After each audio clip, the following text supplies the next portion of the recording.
pessoal, estamos agora na nossa videoaula número 4. Nessa aula nós iremos estudar sobre o conceito de altos empregados. Na aula anterior nós estudamos sobre a diferença entre trabalho, relação de trabalho e relação de emprego e o conceito de empregador. No meu manual de Direito do Trabalho eu tenho em detalhes o estudo de cada tipo de empregado e cada tipo de trabalhador. Só que aqui nas videoaulas eu não vou dar aula sobre esses temas, então eu recomendo o estudo de vocês pelo livro, tá? Nessa videoaula eu vou falar dos altos empregados. Onde você encontra esse tema no livro? Lá na página 43.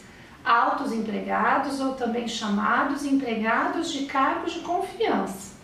E logo no início desse tema, eu trago uma classificação muito importante do professor Mozart Vitor Russomano. O professor Mozart Vitor Russomano, ele classifica os cargos de confiança em 4 tipos: confiança genérica, confiança específica, confiança estrita e confiança excepcional. Confiança excepcional é o cargo de confiança do gerente do artigo 62, inciso 2 da CLT, que vai ser o objeto dessa aula, para falar sobre o cargo de confiança do artigo 62, seria para estudar o conceito de diretor estatutário de sociedade anônima. Pois bem, para o estudo do autoempregado, diretor estatutário de sociedade anônima, eu recomendo a leitura do meu livro lá na página 48, item 6.4. Bom, esse tema é um tema que eu gosto de forma mais particular abordar, porque foi o tema da minha tese de mestrado na PUC São Paulo. Inclusive eu tenho um livro pela editora LTR, que agora já está esgotado, onde eu trato do tema do contrato de trabalho do diretor de SA. É um tema, inclusive para você que é advogado trabalhista, muito importante, porque é um tema muito especializado. A CLT ela não traz nada sobre o contrato de trabalho do diretor. A gente só tem o artigo 62, inciso 2, que trata dos cargos de gestão. E está lá no artigo 62, inciso 2, cargos de gestão, assim chamados chefes, gerentes e diretores.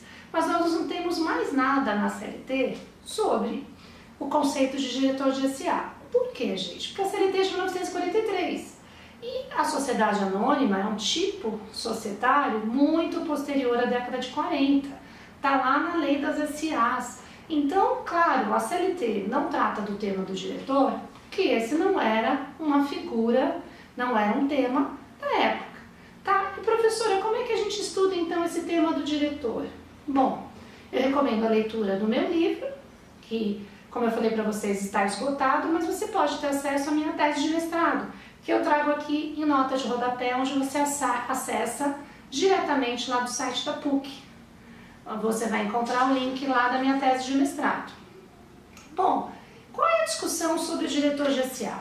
A discussão é se o diretor de SA ele é empregado ou empregador. Ou seja, imagina um diretor-presidente de uma grande multinacional no Brasil. O diretor-presidente da Nestlé. Ele é patrão ou ele é empregado? Por que a gente tem esse debate, essa discussão? Porque até a lei das sociedades anônimas, quem administrava as empresas era o próprio patrão. Então, o seu Manuel, dono da padaria, por que ele é chefe? Ele é chefe porque ele é patrão e porque ele é dono da empresa. Nas sociedades de pessoas, quem administra é o próprio dono da empresa. A sociedade anônima ela rompeu com esse paradigma a partir do momento que ela possibilitou que a administração fosse separada de propriedade. E você passou a ter a figura do administrador profissional. Quem é o administrador profissional? É aquele que administra a empresa, mas não detém a propriedade. Então, até o surgimento da sociedade anônima, nós tínhamos as figuras dos chamados administradores patrimoniais. Então, o diretor de sociedade anônima, a princípio, ele é um administrador profissional. O que significa isso? Significa que ele é como qualquer outro trabalhador, uma pessoa que presta serviço, só que o objeto da prestação de serviços dele é a administração da sociedade. E aí, quando surgiu a lei das SAs, o direito do trabalho, lá na década de 70, década de 80, começou a discutir essa natureza jurídica desse contrato. E nós tivemos aí 4 posições doutrinárias muito importantes. discutindo o que acontecia com o contrato de trabalho de quem era empregado e era eleito diretor de sociedade anônima. O que acontecia com esse contrato de trabalho? A primeira corrente do professor Mozart Vitor Russomano defendia que o contrato de trabalho tinha que ser extinto. Extinção do contrato de trabalho. A segunda corrente defendia a suspensão do contrato de trabalho. O grande autor que fazia essa defesa era o professor, ministro do TST, Susequinte. A terceira corrente defendia a interrupção do contrato de trabalho. Interrupção do contrato de trabalho era defendida pelo grande também jurista da época, Evaristo de Moraes. E a última corrente era do professor Otávio Bueno Magano. Então você tinha 4 grandes juristas que defendiam 4 posições totalmente díspares, diferentes, sobre a natureza jurídica do contrato do diretor quando eleito diretor de SA. Você vai encontrar essas correntes lá no meu manual, quando você pega lá o meu livro, na página 49. Eu trago as 4 correntes e falo um pouquinho de cada uma dessas vertentes doutrinárias, ou seja, o que cada um desses doutrinadores defenderam. Aqui no nosso vídeo eu não vou entrar em detalhes, porque para nós o que interessa é qual dessas correntes prevaleceu perante o TST.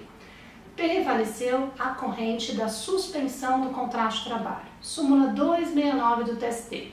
A súmula 269 do TST, que não é por coincidência, quem era ministro na época era o Susequinte e era um dos defensores desta corrente. A súmula 269 do TST, o que ela dispõe? A súmula 269, está lá também aqui no livro, diz que o empregado eleito para ocupar cargo de diretor tem o seu contrato de trabalho suspenso. Suspensão do contrato de trabalho. Não se computando o tempo de serviço deste período, salvo se permanecer a subordinação jurídica inerente à relação de emprego. O que significa isso? A princípio, um empregado, quando ele é eleito diretor estatutário, ele tem o seu contrato de trabalho suspenso. O que significa a suspensão? Que durante o período do seu mandato não gera nenhum direito trabalhista. O contrato fica paralisado, uma cessação total.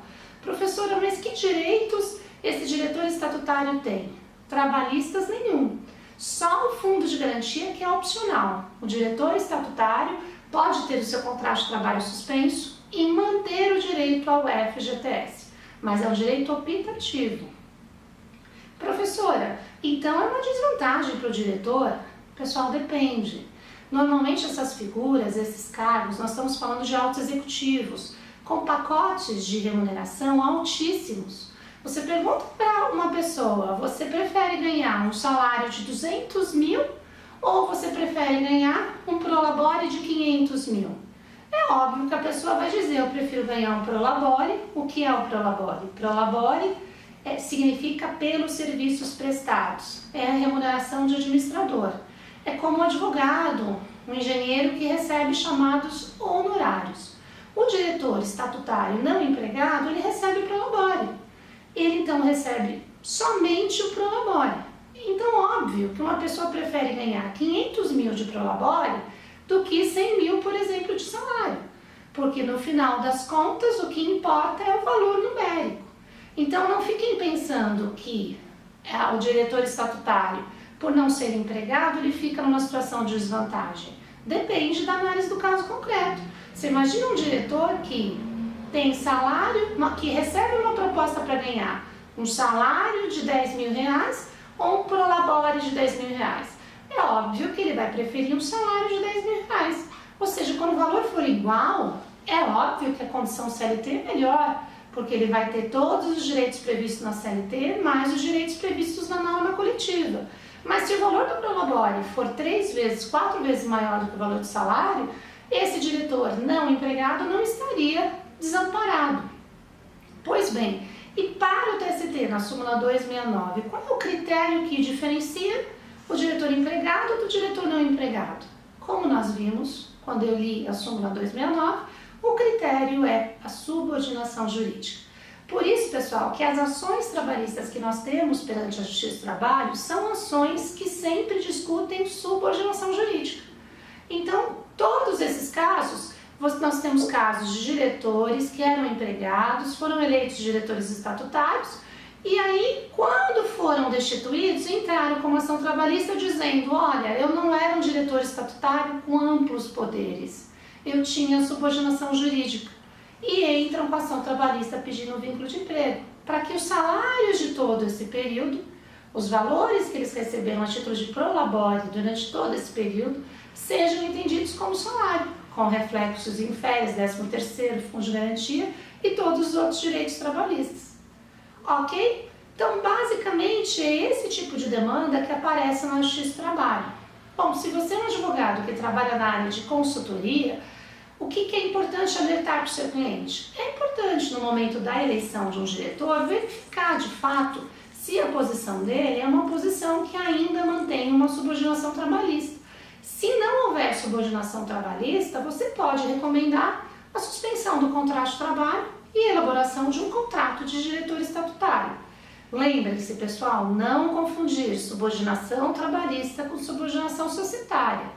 Claro que numa SA dualista, onde eu tenho 2 órgãos de administração, o Conselho de Administração e a Diretoria, é possível haver uma dependência societária entre a diretoria e o Conselho de Administração, mas isso não significa subordinação trabalhista, ok? Se você gostou do assunto e quiser se aprofundar mais, é só acessar a minha tese de mestrado no site da Biblioteca da PUC São Paulo, ou acessar meu site, que eu tenho muito material lá sobre diretor de SA. O meu site, só relembrando aqui para vocês, é www.calvo.pro de professora.br calvo.pro.br. Espero que vocês tenham curtido mais essa aula. Não se esqueçam de se inscrever no meu canal e divulgar para os seus amigos, para que nós tenhamos aí muito mais pessoas acompanhando os nossos vídeos.